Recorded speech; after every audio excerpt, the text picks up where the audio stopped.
Guys and welcome to my video. So ये है part number 7 कौन सा चैप्टर का, crop production and its management का। ठीक है। सो पिछले वीडियो लेक्चर में हम लोगों ने क्या कवर किया था वो आप पिछले वीडियो में जाके ज़रूर से देख लें। इस वीडियो में हम लोग शुरू करने वाले हैं इरीगेशन। ठीक है। पिछले वीडियो लेक्चर में मैंने आपको बहुत ही इंपॉर्टेंट कंसेप्ट बताया था लेग्यूमिनस प्लांट के बारे में कि लेग्यूमिनस प्लांट में क्या खासियत होता है। तो जिन लोगों ने नहीं देखा है फटाक से जाके देख ले। इसमें हम लोग कवर करने वाले हैं इरीगेशन के बारे में। ठीक है। इरीगेशन का मतलब क्या होता है? पानी का सप्लाई। ठीक है, एकदम सीधा सीधा सेंटेंस में इरिगेशन का मतलब होता है पानी का सप्लाई जो फील्ड में होता है। ठीक है, जो भी पानी हम लोग पौधा को देते हैं उसको बोलते हैं इरिगेशन। ठीक है, अब वो किसी भी फॉर्म में दे, हो सकता है बारिश आ जाए तो वो भी इरिगेशन है। हम लोग जाके अपना हाथ से पानी डाल दें पौधा में, वो भी इरिगेशन है। इन शॉर्ट इरिगेशन का मतलब हुआ supply of water to the plant in the field, मतलब खेत में पानी देना पौधों को। एकदम सीधा सीधा जवाब है, एकदम सीधा सीधा सवाल है। इरिगेशन का मतलब क्या होता है? तो इरिगेशन का मतलब होता है पौधों को पानी डालना खेत में। ठीक है, पौधों को खेत में पानी डालना या फिर पौधों को पानी डालना। ठीक है, ये है इरिगेशन। अब ये कैसे हो सकता है? इरिगेशन जो है पौधों को पानी डालने का काम, क्रॉप्स को वाटरिंग करने का काम कैसे हो सकता है? या तो रेन्स के थ्रू हो सकता है, मतलब बारिश बरस जाए बारिश, उसके कारण हो सकता है। या फिर कुआं से हम लोग जाके पानी डाल दें, या फिर कुआं के थ्रू, या फिर जो हैंडपम्प होता है, हैंडपम्प मतलब वो जो चापाकल होता है उससे, या फिर हम लोग जाके खुद से डालते हैं। मतलब कैसे भी पानी डालना है पौधा में। ठीक है, तो बहुत सारा सोर्स है पानी डालने का।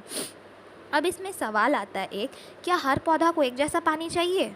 सो आंसर नहीं, ऐसा नहीं है। हर पौधा को एक जैसा पानी नहीं चाहिए। जैसे हम लोग का क्या है, हम लोग के केस में हम लोग जो ह्यूमन बींग्स है, जो छोटा बच्चा होता है उसको थोड़ा कम खाना में चलेगा, जो बड़ा होता है उसको थोड़ा ज़्यादा खाना चाहिए। अब उसमें भी अलग अलग है। जो टीनेजर होता है उसको बहुत ज़्यादा खाना चाहिए। क्यों?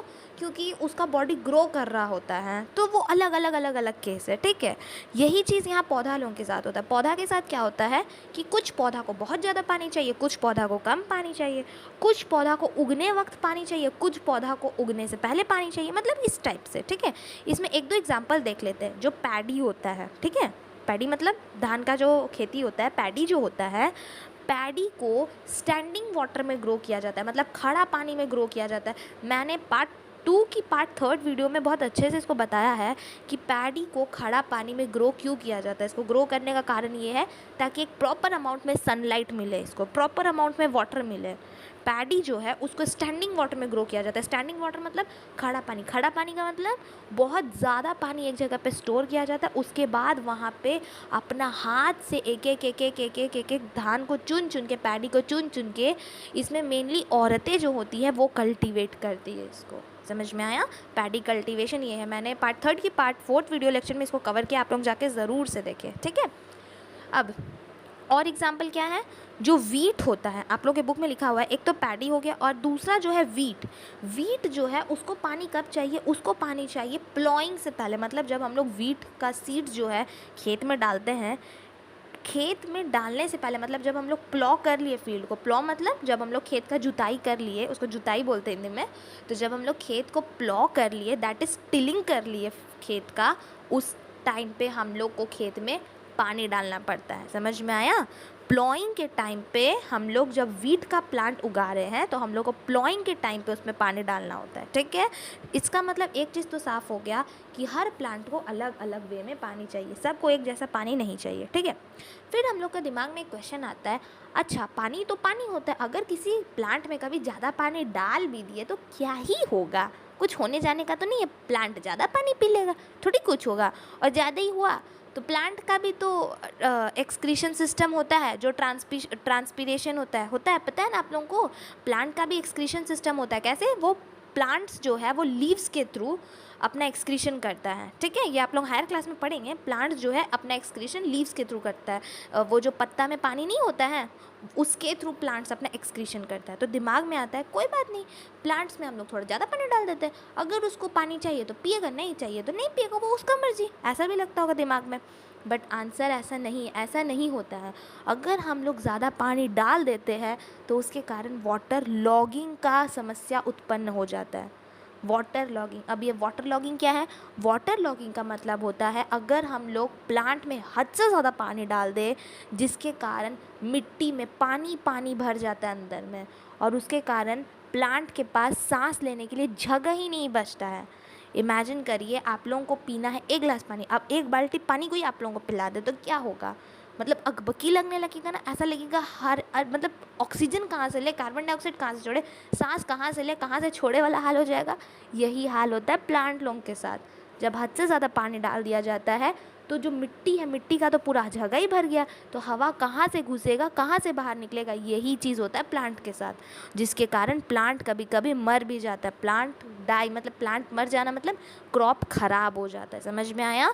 सो वाटर लॉगिंग क्या है? Excessive supply of water which can reduce the soil space, this is called water logging. And इसके कारण क्या होता है? It can damage the plant root and cause them die.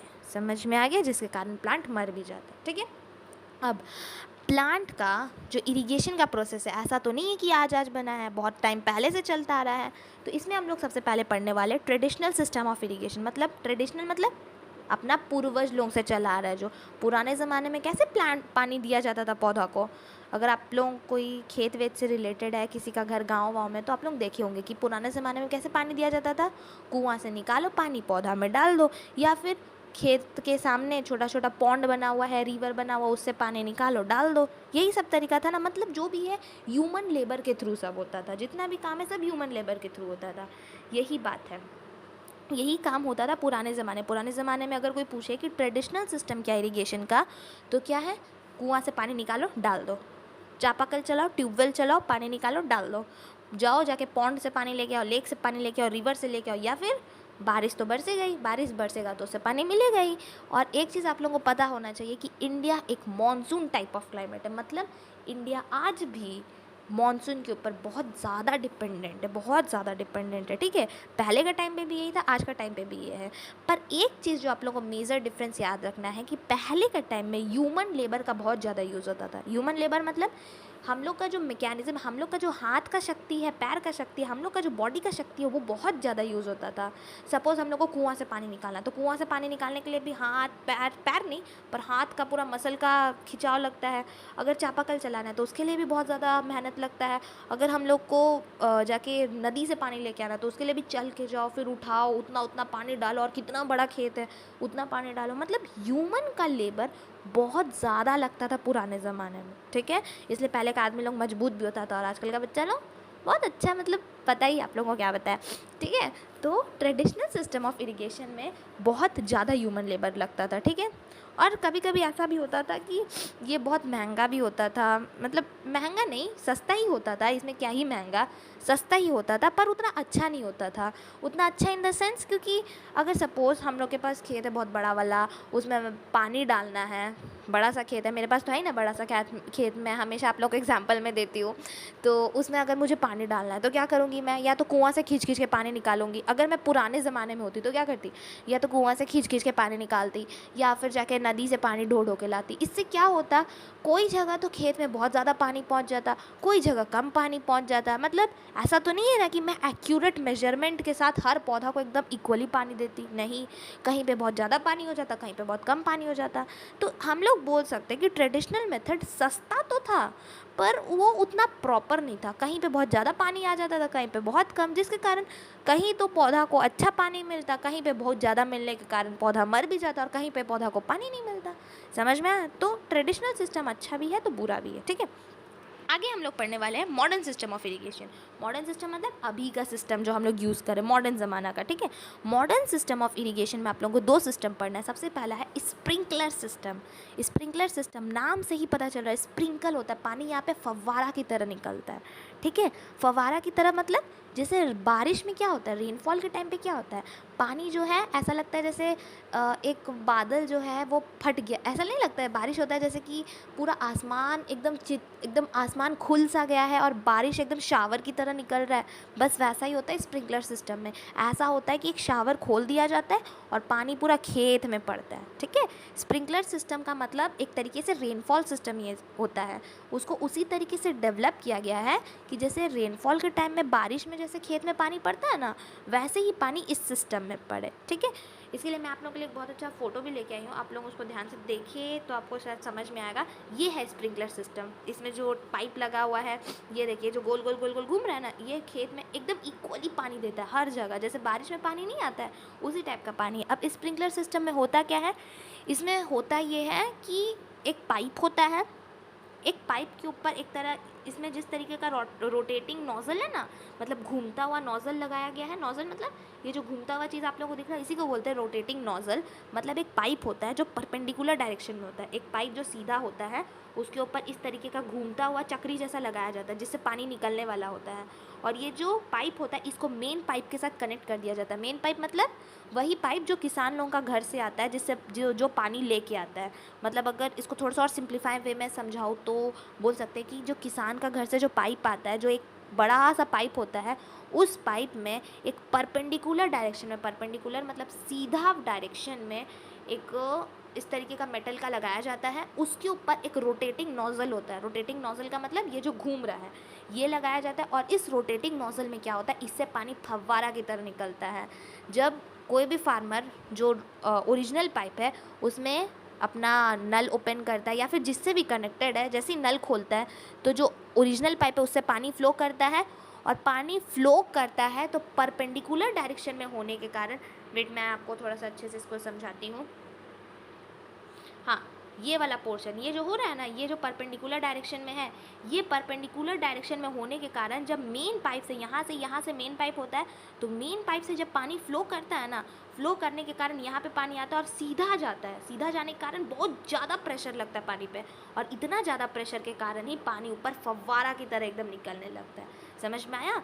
फिर से, जो मेन पाइप होता है उस मेन पाइप से ये परपेंडिकुलर डायरेक्शन वाला लगा हुआ होता है। परपेंडिकुलर डायरेक्शन, परपेंडिकुलर मतलब 90 डिग्री पे 90 डिग्री का एंगल बना के इस तरह का मेटल ट्यूब को लगाया जाता है, जिसके ऊपर एक रोटेटिंग नोज़ल होता है जिससे फव्वारा की तरह पानी निकलता है, ठीक है।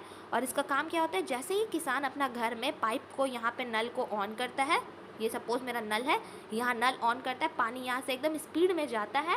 स्पीड में जाने के बाद यहाँ पे तो पानी का जो क्या बोलते हैं बहाव है, वो परपेंडिकुलर डायरेक्शन में हो जाता है क्योंकि ये चीज़ सीधा लगा हुआ है, जिसके कारण पानी यहाँ से जाता है और एकदम स्पीड में ऊपर में फव्वारा की तरह निकलता है। समझ में आया? आई होप आप लोगों को ये चीज़ बहुत अच्छे समझ में आ गया होगा, ठीक है। ये पानी ऐसे फव्वारा की तरह निकलता है और इसके कारण होता क्या है, फव्वारा की तरह निकलने के कारण पानी खेत में इक्वली हर जगह डिस्ट्रीब्यूट होता है। समझ में आया? ये पानी जो है हर जगह इक्वली डिस्ट्रीब्यूट होता है। अब ये स्प्रिंकलर सिस्टम को यूज़ कहाँ किया जाता है, ये मेनली अनइवन लैंड वाला एरिया में यूज़ किया जाता है। मतलब ऐसा ज़मीन पे जो उबड़ खाबड़ ज़मीन हो, उबड़ खाबड़ मतलब कहीं पे ज़मीन बहुत मोटा है, कहीं पे बहुत पतला है, तो उस ज़मीन पे इसका यूज़ किया जाता है, अनइवन लैंड पे, ठीक है। यहाँ पे आप लोगों के लिए लाइन लिखा हुआ है, it is generally use in areas with uneven land और those having soils with poor water holding capacity. जिसमें अनइवन लैंड होता है या फिर ऐसा मिट्टी जो पानी को ज़्यादा देरी तक एब्जॉर्ब नहीं कर पाता, उस जगह पे हम लोग ये स्प्रिंकलर सिस्टम का यूज़ करते हैं, ठीक है। बाकी आप लोगों को मैंने जो भी बताया स्प्रिंकलर सिस्टम के बारे में वो आप लोग अपने बुक से देख लीजिएगा, वही चीज़ है जो मैंने बताया, ठीक है। नेक्स्ट मेथड क्या है मॉडर्न सिस्टम ऑफ इरीगेशन का, वो है drip irrigation system. Drip irrigation नाम से ही पता चल रहा है, ड्रिप मतलब एकदम बूंद बूंद बूंद बूंद पानी आता है इसमें। इसके लिए भी मैं आपके लिए एक फ़ोटो लेके आई हूँ, उस फोटो से आप लोगों को बहुत अच्छे से समझ में आएगा। ड्रिप इरिगेशन का मतलब क्या होता है, एकदम बूंद बूंद पानी गिरता है, ठीक है। इसके कारण सबसे पहले ये ड्रिप इरिगेशन सिस्टम यूज़ कहाँ होता है, ड्रिप इरिगेशन सिस्टम उस जगह पे यूज़ होता है जहाँ पे पानी का बहुत ज़्यादा किल्लत होता है, बहुत कम पानी होता है, एक्यूट वाटर शॉर्टेज जहाँ होता है ना, वहाँ पे ड्रिप इरिगेशन सिस्टम यूज़ होता है, ठीक है। इसमें क्या होता है, पूरा खेत में पाइप बिछा दिया जाता है, ठीक है। पूरा खेत में पाइप बिछा दिया जाता है और उस पाइप के सामने पौधा उगाया जाता है, पौधा उगाया जाता है पाइप के सामने। और उस पौधा, जहाँ पे पौधा उगाया जाता है वहाँ पे पाइप में छोटा छोटा होल्स बना दिया जाता है, छोटा छोटा छेद बना दिया जाता है, एकदम छोटा छोटा, जिसके कारण क्या होता है, पानी जो है धीरे धीरे पाइप से एक एक बूंद उस पौधा के सामने डायरेक्टली मिट्टी में गिरता है। समझ में आया? जिससे पानी डायरेक्टली पौधा का जड़ तक भी पहुंचता है और पानी का वेस्टेज भी नहीं होता है। ये है drip irrigation system. Drip irrigation मतलब पानी ड्रॉप बाय ड्रॉप एकदम बूंद बूंद गिरता है। पूरा खेत में पाइप बिछा दिया जाता है, पाइप में छोटा छोटा होल कर दिया जाता है और जहाँ पे होल किया जाता है वहीं पे प्लांट को उगाया जाता है। उससे क्या होता है, पानी जो है बूंद बूंद बूंद बूंद हर वक्त पौधा के सामने, पौधा का रूट्स में गिरते रहता है, जिसके कारण पौधा आसानी से उस पानी को एब्जॉर्ब भी कर लेता है और पानी का वेस्टेज भी नहीं होता है। ठीक है, तो ड्रिप इरिगेशन सिस्टम कहाँ यूज़ होता है? वैसा जगह जहाँ पे बहुत ज़्यादा पानी का किल्लत होता है, एक्यूट वाटर शॉर्टेज होता है, और इसके कारण नो वेस्टेज ऑफ वाटर, मतलब पानी का कोई वेस्टेज नहीं होता है। In this method water falls drop by drop near the roots through narrow pipes and tube. ठीक है, अब एक और चीज़ जो आप लोगों को जानना ज़रूरी है, क्या होता है कि कभी कभी बहुत ज़्यादा मतलब कभी कभी ऐसा होता है ना कि रेन जो है वो बहुत ही मतलब अनटाइमली होता है। अनटाइमली मतलब कभी कभी बारिश होता है बहुत ज़्यादा हो जाता है, कभी कभी बारिश होता है बहुत कम हो जाता है। कभी कभी बारिश जब बहुत कम होता है उसके कारण पौधा जो है वो झुक जाता है। झुक जाता है मतलब पौधा जो है वो एक साइड में बेंड हो जाता है, जिसके कारण प्लांट को नहीं, स्पेशली किसान लोगों को बहुत नुकसान होता है। क्योंकि किसान लोगों को इसमें होता क्या है, किसान लोगों का बेसिकली किसान लोगों का जो क्रॉप होता है उसी में वो लोगों का पूरा जो इनकम है वो निर्भर करता है। तो जब कभी ऐसा होता है, जैसा कि मैंने आप लोगों को पहले ही बताया कि अभी भी हम लोग का जो क्लाइमेट है, इंडिया का जो क्लाइमेट है वो मानसून टाइप ऑफ क्लाइमेट है। ठीक है, तो कभी कभी क्या होता है कि जब प्रॉपरली बारिश नहीं होता है ना, तो प्रॉपरली बारिश नहीं होने के कारण और बहुत तेज़ हवा बहने के कारण जो क्रॉप है वो एक जगह झुक जाता है। जब क्रॉप झुक जाता है, और क्रॉप कब झुकता है? अपना मैच्योरेशन का स्टेज पे। मैच्योरेशन का स्टेज पे मतलब जब खेत पकने ही वाला होता है, जब धान बन गया होता है, जब ग्रेन्स पक गया होता है, तभी जो क्रॉप है वो झुक जाता है। क्यों झुक जाता है? क्योंकि उस समय पानी उसको प्रॉपरली नहीं मिलता है, और इसी को हम लोग बोलते हैं लॉगिंग। कंफ्यूज नहीं होना है, एक ऊपर में हम लोग पढ़े थे वाटर लॉगिंग और ये है लॉजिंग। ठीक है, तो यहाँ पे प्रॉब्लम होता है लॉजिंग का। ठीक है, और इसके कारण जो सीड्स है उसका बहुत ही पुअर क्वालिटी हम लोग को देखने को मिलता है, और इसके कारण किसान को भी बहुत ज़्यादा नुकसान होता है। समझ में आया? So guys, here it's the end of the video. I hope आप लोगों को बहुत अच्छे से समझ में आ गया होगा, और आपको पता ही आपको क्या क्या करना है। सो फटाफट से कर दीजिए, वीडियो ऑलरेडी बहुत लंबा हो गया है। सो मैं मिलती हूँ आप लोगों से नेक्स्ट वीडियो में। Bye bye guys, stay tuned and stay healthy.